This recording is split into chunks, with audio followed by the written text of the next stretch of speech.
When ready? Sure. Yeah, sure, you can. Well, good morning, Will. Can you talk about the 20th anniversary and what attracted you to the part of Batman in the first place? The 20th anniversary, none of us can believe, frankly, that it's been 20 years. Yeah, we all look at each other and go, God, I can't believe we've been doing this for that long. And what attracted me to Batman is playing Batman. It's like, come on, it's Batman. It's my first ever animated series, so just jumping into that role was a little crazy. And sitting next to Kevin Conroy, and then when we did Return of the Joker, between Kevin Conroy and Mark Hamill was a little daunting. But when you got somebody like Andrea Romano at the wheel, it made everything a hell of a lot easier. So. I have a question for Dan Reba. He wanted to know which records you liked better. Was it Batman Beyond or Kim Possible?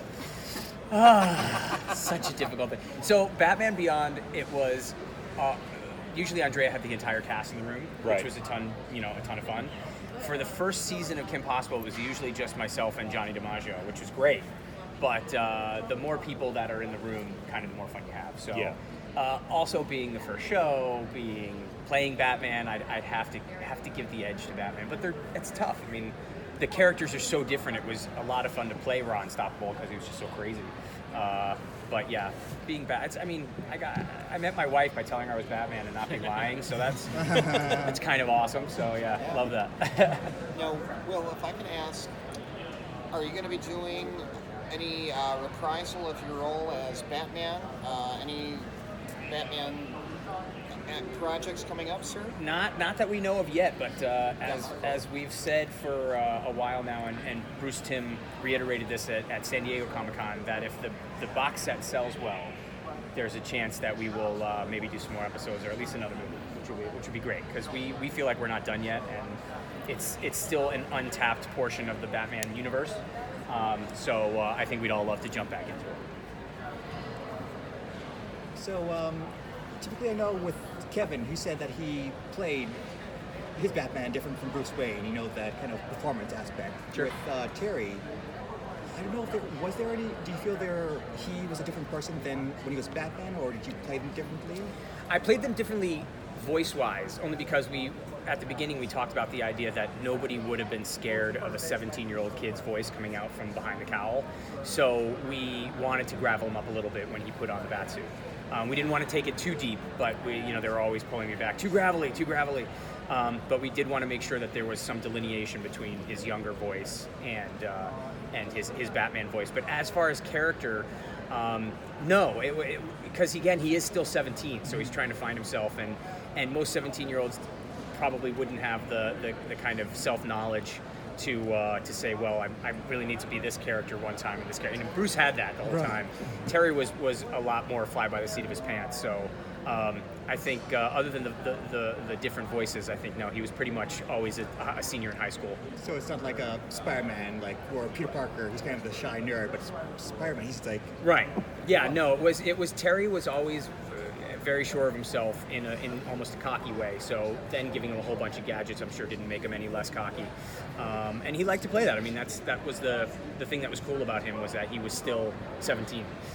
So that's, but it's so funny because people will always tweet me or something and say, like, who should play Terry in the live action movie, and they'll give me a list of actors, and it's like they're all in their late 20s. And it's like, no, Terry's 17. He has to be 17. That's part of him, is that he's 17. So hopefully they will do it live action one day, and they'll pick somebody that nobody's ever heard of, some 17-year-old kid, to come in and play Terry, which would be great. Will, I got to ask this. Did any of the live-action Batman performances, Michael Keaton, Adam West, Val Kilmer at the time, influence you in any way?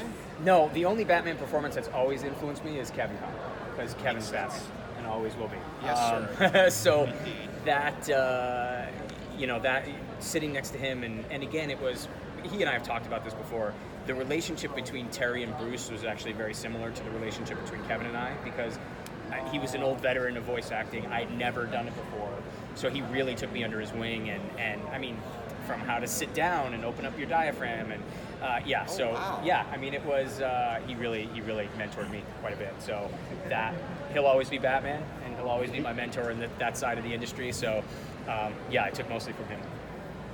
What was the audition process like for the role? Terrifying.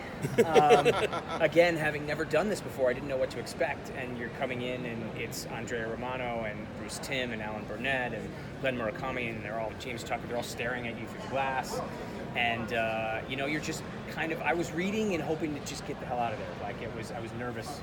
So I think by the second or third time they brought me back, I thought I had a chance. But I still didn't think it was possible. And then even today, I was just joking, it's the truth. I'm still waiting for them to recast me. So, it was the entire process, everything about it was amazing. And still, to this day, I look back and we really can't, it's such a cliche, but we really can't believe it was 20 years ago. And just sitting with everybody again, it's very strange. After all this time, are there any episodes that stand out as, like, you're especially proud of it? Yeah, there's a few actually. There's different camps in the Batman Beyond world about the fun, campy episodes. I loved Egg Baby. Some people did not. They hated it right away. I thought it was phenomenal to do an entire Batman episode based around keeping this fake egg alive the entire time. I thought it was really cool. In the call, when Terry joined the Justice League, just because I got to sit there and say Superman, which I thought was awesome.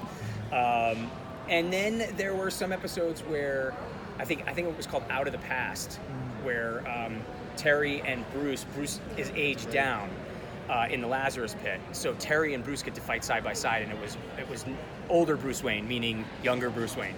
Almost Batman the Animated Series Bruce Wayne. So Kevin's voice wasn't as gravelly, and it was like I was doing an episode of Batman the Animated Series. So I thought that was really, really cool.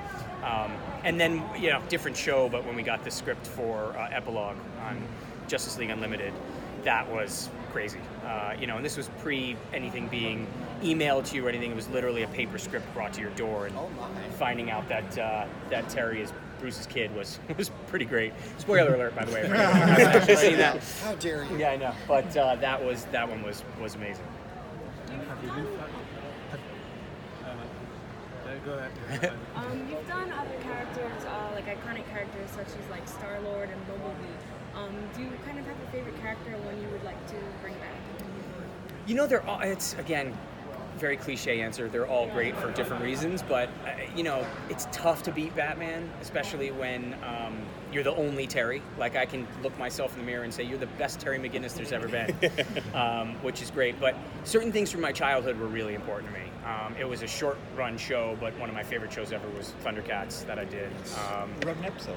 I wrote a couple, yeah, and then was going to be writing for the next season. I'd already written the first 3, and they pulled the plug. Hope you got paid. Yeah, but I wrote for Bumblebee as well. So Transformers was a lot of fun, and playing Star-Lord is a lot of fun. They're all it's weird. I go back and forth because they're all great, but Bumblebee and Terry are up there, and yeah, Kim Possible. I mean, Ron Stoppable is a great character too. So they're all so much fun.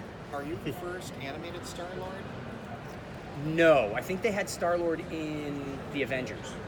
I think he came in for a couple episodes, but I think there was 1 or 2. How did you like working with Paul Dini?